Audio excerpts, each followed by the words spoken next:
Sa gihapon hatagan tagpagtagad ang mga issues nga may labot ang lungsod. Nagbagang mga expose, nagunang mga reports. Dinhi lamang gihapon mga higala sa atong pagmanuban. Nining atong tulumanon ug inyong tulumanot. Straight to the point. Naguna sa atong maeskutanan karong butaga mga higala.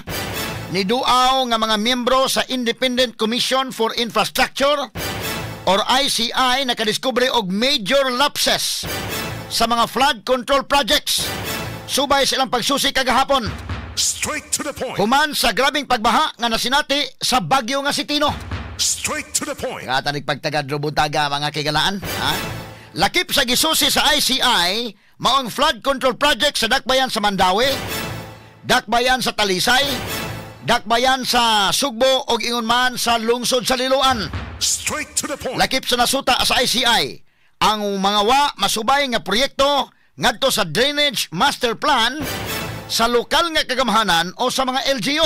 Straight to the point. Subay niini sa ICI Special Advisor ug Investigator Rodolfo Azurin. Nipasidaan nga doon na gyoy mapasakaan og kaso human na diskubre ang kalapasan, kapalpakan, pagtukod sa flood control projects dinhi sa Sugbo. Straight to the point. Katanig pagtagad lubutaga mahigala kay doon na lagi mga palpak yun ha. Ining mga flood control projects. Straight to the point.